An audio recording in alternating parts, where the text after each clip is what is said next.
Hello there, Libras. Welcome to your January 2020 tarot reading. So thank you so much for joining me, and I am sincerely sorry for the delay in this reading for you guys. Once again, I can't apologize enough. I was traveling and I got really sick, and I wasn't in the right frame of mind to do videos, and I didn't want to just do them anyways and shortchange you guys, so I had to wait till I felt better and at least be able to speak without coughing so much. So I am very sorry. I hope this video finds you well, and I hope the content is still relevant for your situation so that we can, progress through January 2020 with a little bit more guidance. Right off the bat, so I've done all the other signs except you guys, Scorpio and Sagittarius. Out of the 10 cards on the deck, I have 6 cards that are major arcana cards. And this is a big deal. Okay, this is a huge deal because I feel like this is going to be a very pivotal month for you guys. I felt that way with the Aquarius reading and then also with the Gemini reading. So I feel like it's an air sign energy, or there's something coming through, some planetary aspects coming through that will be affecting the air signs in a very positive way, I feel, especially for this reading. And let me just say that out of the 10 cards, I have 2 cards that are about choices and options, okay? So I have here the Lover's card. The depiction is very different here, but this is the major arcana. Number 6, which is the Lover's card, choices and trust, okay? So choices, excuse me, and the 7 of Cups, choices and options, mulling over, all the things that could be, all the things that we want to come in, to manifest and to come into being for us. So both of these are about choices and options. And then I also have an energy here of temptation, okay? We have here the Shadow card, and the Shadow card is the Devil card in the traditional Rider-Waite deck. This is about things that we have a really strong affinity to, a pull towards, that we feel might not be completely good for us, but nevertheless we are very drawn towards it. And then with the 7 of Cups as well, this is about temptation, okay? Looking at our options and being tempted by other options. So, needless to say, I feel like it's going to be a very exciting month. I'm hearing the word juicy. So there might be juicy gossip, juicy details, juicy, love affairs, juicy love advances, okay? And so I feel that it's going to be it's not going to be boring. It's not going to be boring at all. So let me talk to you first about the imagery that came out when I was shuffling the cards. And the word that I heard was a feast, okay? And what I saw was, it looks like it looks like a scene on a boat, like on a cruise ship, long ago, like probably in the early century, so like 1911, 1920, around that time period. You have this man. He's at a dinner table at on a cruise or in a very extravagant restaurant, right? So he's got a suit on. A tuxedo, like a black and white tuxedo on. He's dressed really, really nicely. He's about 30 years old. And he sits down at a table with tablecloth. And the waiter, and I just cannot express how decadent the environment is. I mean, it's got tablecloth. It's a fancy dining place. And the waiter comes in with the wine list and comes in with the special. And the waiter is just like, what would you be having today, sir? It seems as if the waiter has seen him there many, many, many times. So this is a man that, has a lot of wealth. And he's able to afford dining at this really extravagant restaurant or venue on a regular basis. But I do see that he's there by himself. But he's able to be there. he's able to have the money and the resources in order to dine there. And the waiter's just like, "What will you have today, sir?" And the man says, "I want everything." Okay, I want everything. And this is, so it happens that this is a seafood restaurant. That's what I feel. And so the waiter comes back a moment later, possibly like 15, 20 minutes later, once the food have been prepared. And he comes in with this platter. It's a huge platter. It's enough to feed a couple of people. But he brings it to the man's table. He opens up the lid, and you see a lobster in the middle, oysters on the side of it, oysters on the side. And then there are, a variety of dipping sauces. And there are also different platters with different types of seafood prepared in different ways. Okay, so I feel like, he's ordered a feast. He's ordered a lot of things. And he does it because he can. Because he has the wealth and he has, the resources in order to do so. I don't see him eating it. The scene just cuts out. So, first of all, let me talk about this whole concept about a feast, okay? And I feel like it's really drawing my attention to a feast or famine type of an environment, okay? I feel like you're that man. You're that man in the nice clothing, the tuxedo, in this really beautiful, extravagant restaurant. And you told the waiter, I want everything, okay? And I feel like there might have been a period of time in your life where you wanted everything, but you couldn't have everything. Maybe out of financial constraints, maybe out of a sheer sense of discipline, or maybe the opportunities were scarce, or maybe you were operating from a place where you were, denying yourself of nice things, of extravagant things, because you thought it was frivolous, right? And so I feel this concept of feast or famine, I see a lot of people who might be in the the fitness industry where, you have to present yourself a certain way. So you might have to go on binge dieting, heavily monitoring your water and your food intake. And so there might be bouts of time where you're binging a lot on certain foods to bulk up, and then there are times when you're required to drastically lose the weight or tone up or shape up in some way or some fashion. And so I feel like there were times where you had to eat, and then there were times where you had to slim down. And so I feel like it's work related for many of you. I also feel for many of you, you might have been literally working really, really, really hard. Okay, the things that that were given to you, or I'm sorry, the things that were in your life were things that you had to work hard for, sweat and tears, the whole concept of things were not handed to you on a silver platter, and you had to go out into the world and hustle and scramble for all your resources. And I feel that, things were in flux. On some days, the going is good and you might make a really good sell. And then on other days, it's like a famine where it's a drought. There's just no customers, no sales.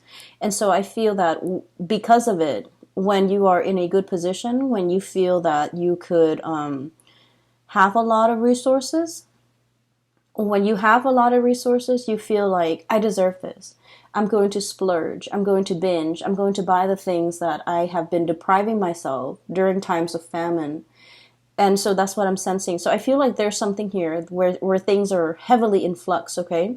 And then I also feel, the whole concept with seafood and oysters and things from I guess from the realm of water, animals that dwell in the realm of water. I feel like this is definitely an emotional feast, an emotional feast. For some reason, they want me to let that sink in with you or let that sit with you for just a moment, an emotional feast. Hence the whole concept with temptation and, a draw, an emotional draw towards a specific thing, a specific person, someone who's very alluring, something that is from the realm of water, potentially, out of our league. Okay, so out of our league, like the leagues of the sea, it's a measurement unit. So the like some out of our league, or somebody who's like traditionally not somebody that we think we would be able to attain, we would be able to have, and then all of a sudden they give us a lot of attention, and we're just like, oh my gosh, And then I'm also hearing as well, with this emotional feast. I'm hearing as well, like emotional eating and emotional binging, wanting to fulfill a deeper part of our emotional needs with food, with substance, with things, and an emotional void, an emotional need cannot be fulfilled with things, okay? And so that's for a very small minority, but I feel like the whole imagery is very decadent. It's very sensual, and it is also really tactile, okay? I'm drawn to the oyster, like the hardness of the shell is contrasted by the softness and the softness and the sliminess of the inside. Okay, it's something that is really hard on the surface, and it is very slimy in the center. I feel like you're dealing with someone like this, where they're very, very hard up. They put up a wall. They are very cold and possibly, abrasive on the surface. But inside is this, gooey, soft middle. So it indicates to me somebody who has a really soft heart. And I feel like the world has made them very hard. Life was hard for them. This could also be you, Libras. Okay, so I feel that you're very diplomatic. A lot of Libran people are just very diplomatic, and you show a really nice face. But I do feel that you are skeptical. Okay, you're skeptical about about people's intentions, about life, and I feel like when you're dissatisfied with something, you voice your opinion. Okay, you will get angry, and you will be able to say, like, exactly why that bothers you or why you're discontent. And so I feel like there might have been, periods of famines where you're just like very discontent. And so we're coming into this like bubbling spring, the springtime of your life. And what I'm seeing as well is with this whole concept about, that gushy center, feeling your heart soften all over again, and being able to live your life more from that heart space rather than letting that abrasive, hard, I feel like, gritty outside or exterior get to you. Okay? So it's a very, very sensual type of a reading, and I'm going to talk about, the cards individually. So, first of all, moths to a flame. Okay, so I have here, this is the Five of Cups, and it's also the Firefly. Okay, so this is like a flicker of light, somebody sending out their intentions, making their intentions known, drawing attention to themselves, and especially, winged animals, especially insect. They are messengers. They're all about being able to communicate, and I feel like there is an emotional message here that somebody is communicating to you, but I feel that they have that hard exterior about them. They might have been burned in the past. They might be a little bit shy. They might not know how you are responding to them. They might not know how you feel about them. They might be very hesitant about your ability. They might be very hesitant about how to initiate contact. Okay, so it's not like a calling, like, I can pick up the phone, or I can text you, or I can, shoot you an email. It's not that simple. I feel that it's somebody who is at odds with their emotions and how they feel about you. And crowning this is the Hangman, which is waiting, a state of suspension, waiting waiting for information, waiting for a situation to turn around, waiting for some type of a breakthrough, so that we understand what we need to do. And with this praying mantis, once again, female mantises, they when they copulate, they eat the heads of the male mantis. Okay. And so once again, the whole concept about eating, and also I just feel like, the imagery surrounding this is, there's an element of risk and danger and, losing face. Okay, literally losing your head, losing face, not wanting to reach out to somebody and have it on read, where the other person read the message, but they don't respond, not wanting to be embarrassed. So I just feel like you're dealing with someone who's not really sure about how you feel about them. And they are as well they might be very confused about their feelings. They might be feeling things, and all their emotions are very bunched up, and they don't really know where to begin. Okay? It's like fumbling in the dark. That's what this Five of Cups feel like to me. There's not enough light.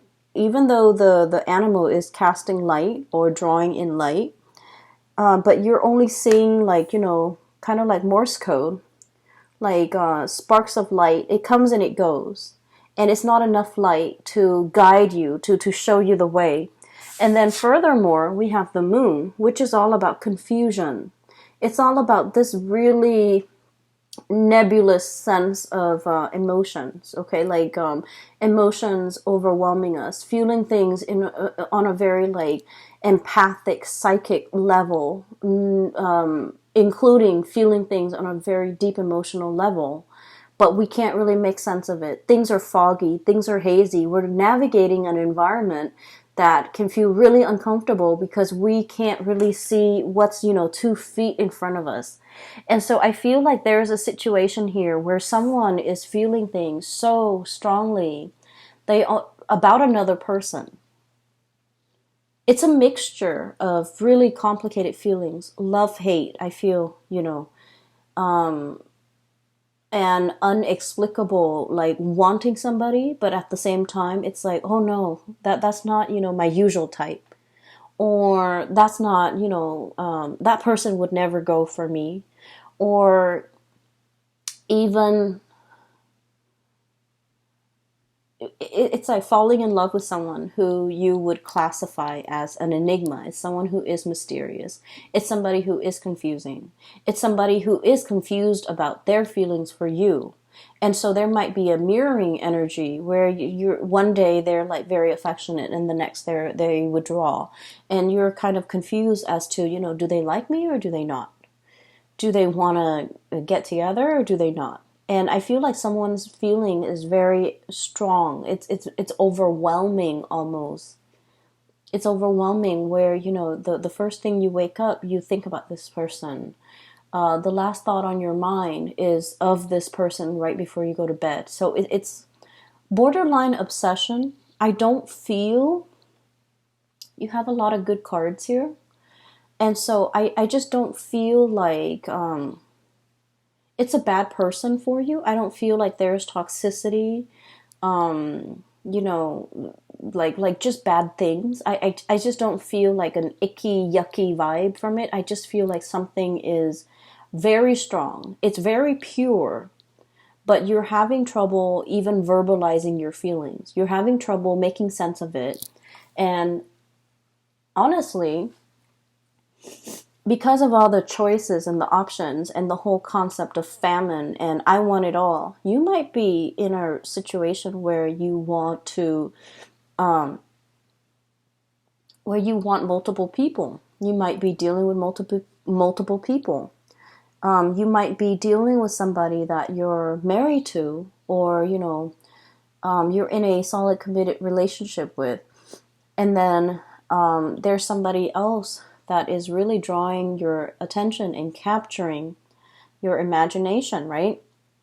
And then I also feel like you might be, doing a lot of experimentation, like dating, finding out what works for you. And we're in this period where there are so many choices. Once again, Seven of Cups. And actually, there's a lobster here.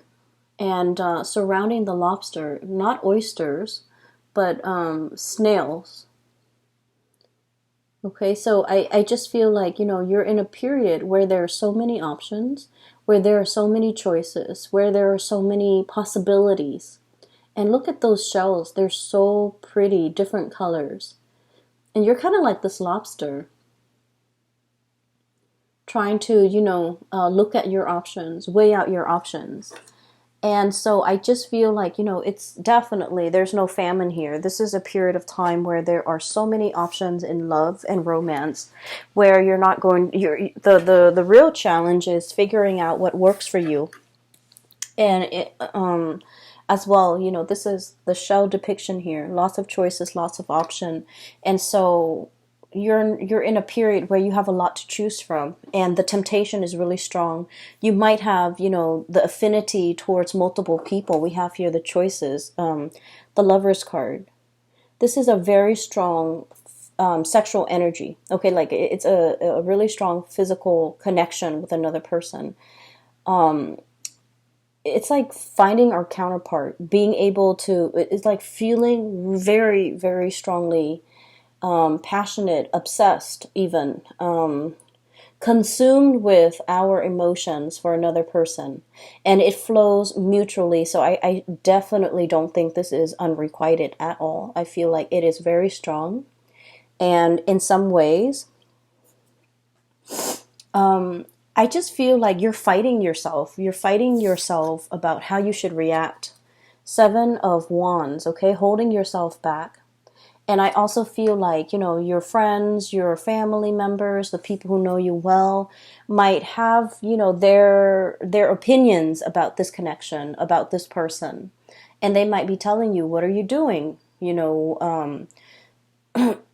Excuse me, they might be telling you, like, what are you doing? Why are you with this person? This is not a good match. Or, they have their opinions. Everyone has their opinions. You might be dating two people, and people are just like, what are you doing? Why are you doing this to two people?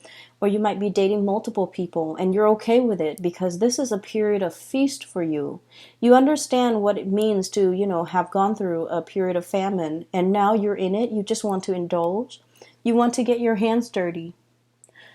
You want to embrace life. You want to take up these opportunities because, you understand that it doesn't come every day. This is not, any time of the year, any time of the day. This is something very special. And so I feel like, if people are judging, or if people are giving you, advice, and you've never asked for it, it's like unsolicited advice. You're not going to give them the time of day. And so there is a partner here. It's they're bringing about, like a major overhaul in your life. I have the Awakening card. This is the Judgment card, contact, communication. This is, once again, very decadent, the Peacock, okay? With this Judgment card, contact and communication, I just feel like this person is bringing about a sense of awareness that has been very dormant within you. You might have also gone a really long time without dating, and then all of a sudden, all of these people are throwing themselves at you, and you're wondering, you're kind of like, I feel, what is that word that's coming through? It's awakening your passion for the very first time. Somebody is awakening a part of you that has lain dormant for so long, and you began to doubt that that the passion could even be awoken again. And a lot of the times, if we've been through like a really bad relationship where we got our heart shattered to a million pieces, we find it really difficult to trust, in another person, to believe in love, and to go out there and find a kindred soul. But somebody is coming into the picture and they really meet all your requirements. And I also feel like they're awakening that dormant passion within you. And it feels really good, right? Like this is a really feel good, decadent feast that's happening in front of you. I guess the advice here, of course, with all this passion and all this energy, is for us to take things slow, okay? Don't lose our sight. See things in black and white. So what this means is, a lot of the times when we're in a relationship, we feel that the other person that we're in love with, they can do no wrong. We overlook a lot of bad traits, a lot of bad things that surface at the from the get-go, because we're, it's puppy love. We're infatuated, and and I feel like, we're willing to overlook a lot of things. So this is kind of like telling you to kind of ground yourself, keep things in perspective. And, if they have faults, just make a mental note of it. Okay. Don't get so wrapped up in the other person where you believe they can do no wrong. We're all humans, right? And it's not so much about the other person disappointing you. I don't feel like that's the case. I feel like a lot of the times too, Libras, we can be disappointing ourselves by putting so much faith and seeing things through like a very naive lens. And we set the relationship up for failure because it's not off to a realistic start. So they're really telling you, this can work. This could be the one. But you have to, build this relationship very slowly, methodically, and build it on a very solid footing. So that means, no matter how passionately you feel about the other person, make sure that both parties are on board with the building process. Make sure that you're not the only one putting in all the work and all the effort because you're so infatuated. Infatuation is not a bad thing, okay? It's really strong desire and passion that we feel for somebody. It's not a bad thing.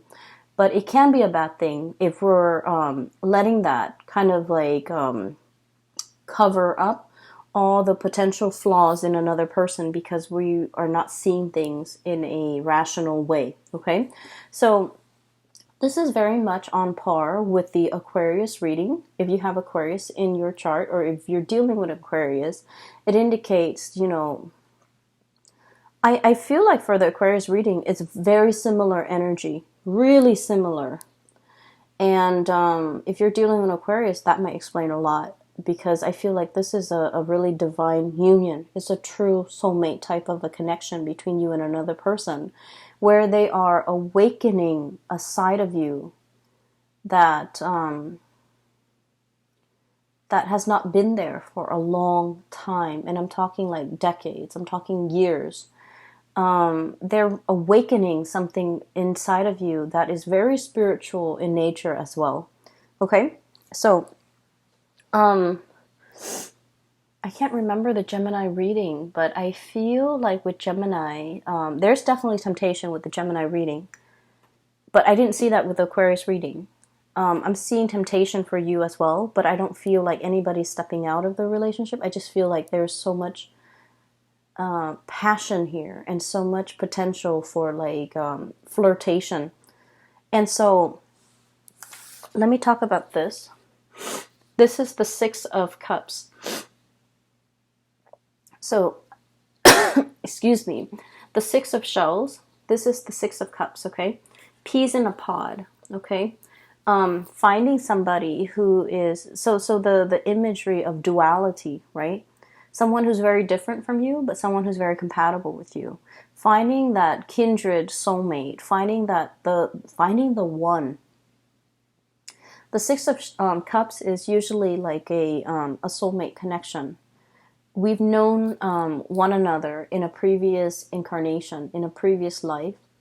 And I feel like you could recently just meet somebody or meet this person, and it feels like you've known them forever. There might be a lot of synchronicities surrounding your meeting, surrounding the history. So for example, you might have lived in this city and you go through life and like no one has ever heard of the city, or you don't know anyone who has traveled there or has even lived there.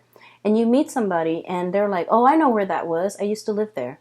Or you went to a specific college, you worked at a specific company, and then it turns out that they also went to that college, they also worked at that company, but the timing was off, and that's why you never met. So it feels almost as if two souls trying to find each other, and they were in the same place but at a different time, and because of that their paths never crossed. And now in this moment of synchronicity for this month, it's almost like a portal opening, and two people are able to meet on either side of that portal, where the timing is just right, where the location is just right, where the conditions surrounding it is just right. So for example, you might have somebody that you were really in love with, and you were single but they were not, and then all of a sudden you got into a relationship, and then you find out they're single, so you keep missing each other. But then something happens, I feel like, for this month, where the two of you are on the same page, living in the moment, in the same area, in the same vicinity, and things are able to take off. Because with this Six of Cups is sentiment and joy, and I feel like, you're going to be very, very happy.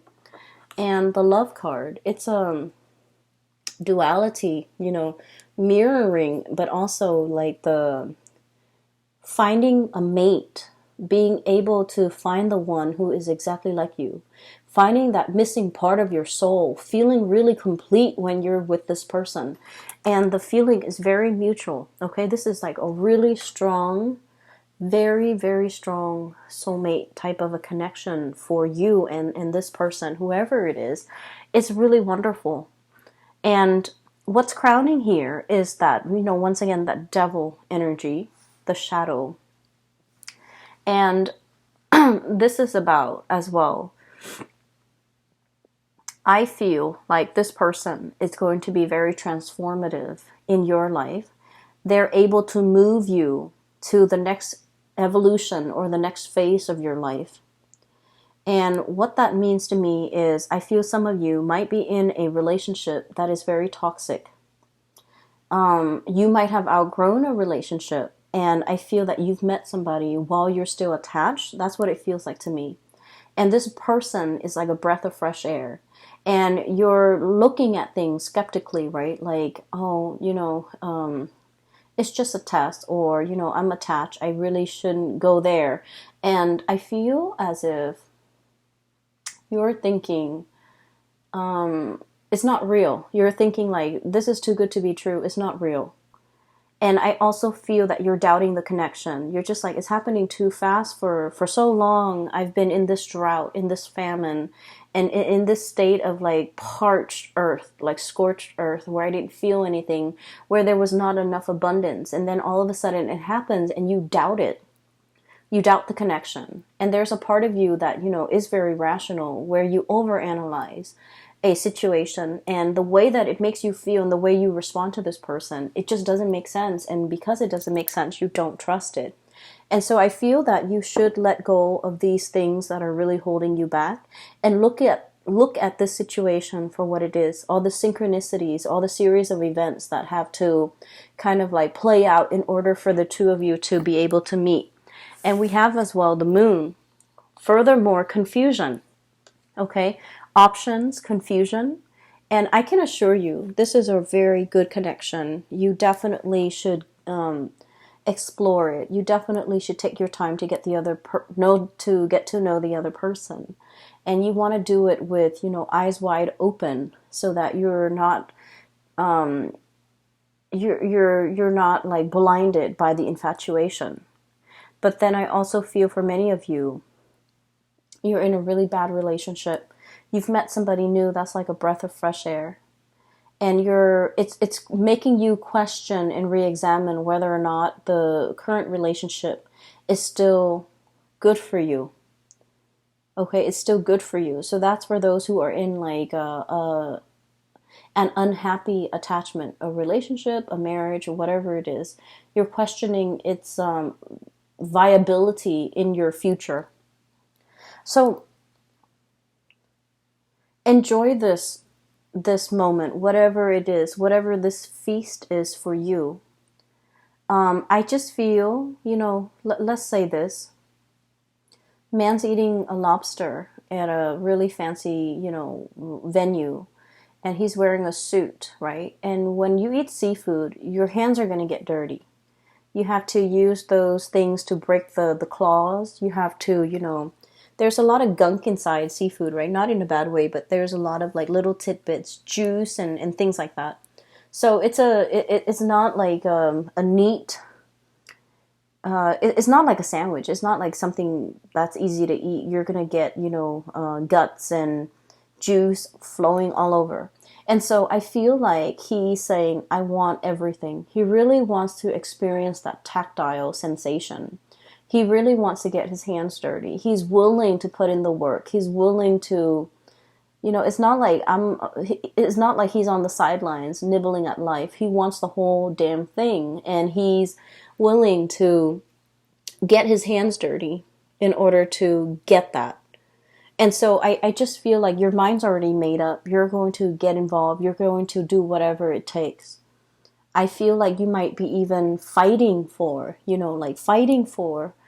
a partner, fighting to get a partner, wanting to make yourself heard, wanting to make your feelings known to the other person. Okay? Which is wonderful because you guys are usually, I would say, kind of passive aggressive. You have an indirect way of going for what you want, and you're not one to shout from the rooftop how you feel about another person. So I feel this is like the energy of let's go for it, let's do it, let's fight for the object of my desire. Like I feel that this energy is about Libra taking charge. Okay, Libras, you are very much in control and taking charge and going like straight for it, for whatever it is that you want, which is great. I'm glad to see this. So I will leave it at that, Libras. I wish you the very, very best for this month. It looks amazing. For those of you who are in need of guidance, who are, who have questions about your life and choices and things like that. I have a link in the description box below for a colleague of mine. Her name is Bridget. She is phenomenal. I highly recommend that you get a reading with her. And the link is in the description box below, where you can click on the link, go to her website, and, schedule an appointment for yourself, okay? I wish you the very best. I hope this reading finds you well, and best of luck with everything, okay? I'll talk to you guys soon. Take care.